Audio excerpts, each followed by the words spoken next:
Bonjour à tous, je vous invite à écouter l'extrait de l'épisode que je vais publier dimanche. C'est un petit aperçu de la discussion que j'ai menée avec mon invité qui est, je ne vous le cache pas, absolument passionnante. Bonne écoute et à dimanche pour entendre l'intégralité de l'épisode.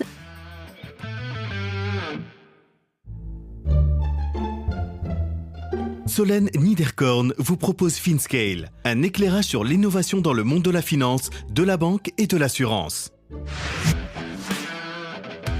Rétrospective et prospective de Raise. Clara Guémard et Gonzague de Blinière, cofondateurs de Raise. On s'est dit, on va créer un fonds de dotation qui va s'occuper du 2-5 ans avec un financement majeur qui est un prêt d'honneur à 100 000 euros, à taux zéro, 2 ans de différé, qui soit vraiment un peu game changer et qui permet de tenir le temps de faire les levées. Et surtout, énormément d'accompagnement. Il y a aussi des petites règles qu'on s'est fixées. C'est que tous les matins, on prend 10 minutes, un quart d'heure, tous les deux, pour se parler de tout. Alors ça peut être aussi les week-ends avec les petits-enfants, parce qu'on est tous les deux des grands-parents. Mais ça peut être aussi, tu m'as énervé hier parce que t'as trop parlé, ou j'ai pas assez parlé, ou est-ce que tu crois que... Enfin bref, mais c'est un rituel fondamental. Voilà. De pas commencer une journée, quand on est ensemble, ou quand on s'appelle, avec les 10 minutes de mise à zéro. C'est avec une très grande joie que j'ai rejoint Clara et Gonzague au siège de Raise pour nous poser et faire un retour en arrière sur les 10 dernières années de cet écosystème assez unique. J'ai été frappée par la conviction de ces deux entrepreneurs et la vigueur qu'ils ont eu à se lancer dans cette aventure après avoir déjà brillé l'un comme l'autre dans leur carrière professionnelle. Vous verrez comment Raise met la générosité au cœur de sa démarche et relie le monde associatif au monde de l'investissement et aux grandes entreprises. Nous nous sommes attardés sur certains projets comme Investir pour l'enfance où Raise est parvenu à lever 40 millions d'euros en quelques mois. Cette capacité à entraîner, à démontrer que mettre de la générosité dans le business apporte à tout le monde est assez unique. Nous parlons de la capillarité de leurs initiatives auprès des grands groupes et des projets de demain. Un épisode très inspirant avec au cœur de notre discussion la parité et le sens. Bonne écoute à tous. Bonjour Clara et Gonzague, merci beaucoup de m'accueillir chez Raise. Bonjour. Bonjour. Alors, hyper heureuse de faire avec vous cet épisode un peu spécial pour couvrir les 10 ans, un peu de rétrospective de votre aventure avec Raise. J'aurais aimé que vous vous présentiez à notre audience avant qu'on commence, s'il vous plaît.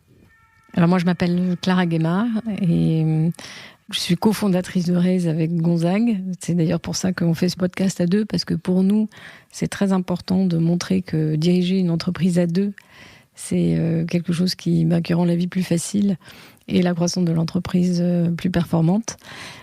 J'ai travaillé dans le public, j'ai été haut fonctionnaire. Ensuite, j'ai dirigé une grande entreprise américaine et j'ai rencontré Gonzague et on a eu tous les deux envie d'être des acteurs de l'avenir et de demain et de devenir des pionniers de la finance engagée. Parfait, Gonzague.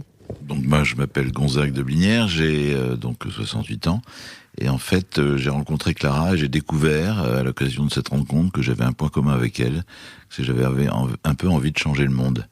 Et c'est ça qui nous a fait créer cette étincelle magique et cette danse à deux depuis 10 ans maintenant, qui a été la création de Raise. Moi, j'ai toujours été un investisseur engagé dans le monde des entreprises non cotées et aussi engagé dans des actions comme le réseau Entreprendre, comme l'Agence pour le droit à l'initiative économique, et j'ai toujours été très soucieux du bien commun qui est souvent au cœur de l'entreprise, puisque l'entreprise est un des acteurs les plus efficaces pour le bien commun.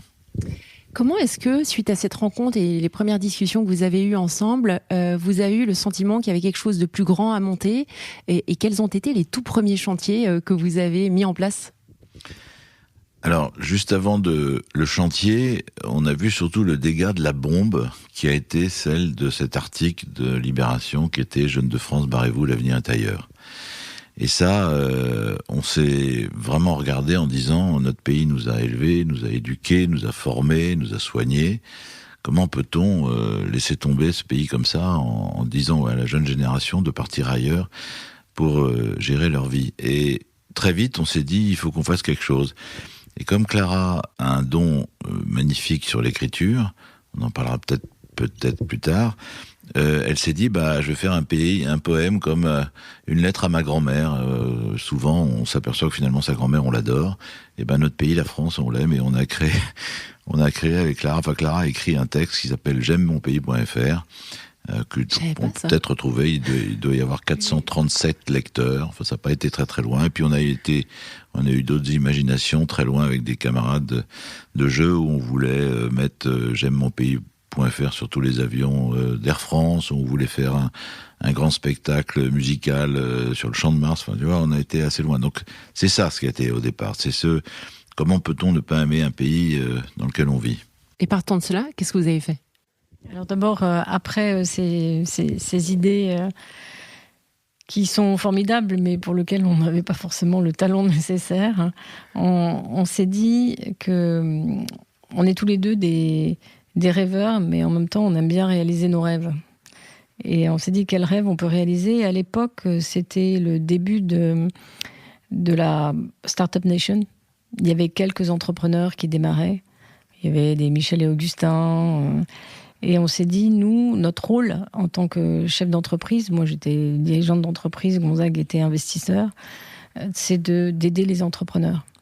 Et on a créé Raise sur une idée assez simple, qui était qu'on allait donner, nous, 50% de ce qu'on gagne, de ce qu'on appelle notre super profit, qui dans le jargon s'appelle le carré d'interest, à une fondation pour l'entrepreneuriat. Et pendant le temps où on a construit Raise et on a essayé d'obtenir les autorisations du ministère des Finances et tout ça, on a interviewé énormément d'entrepreneurs pour comprendre là où ils avaient des besoins. Vous venez d'entendre un extrait de l'épisode que je vais publier dans quelques jours. Alors ne restez pas trop loin de votre plateforme de podcast pour pouvoir profiter de tout l'enregistrement.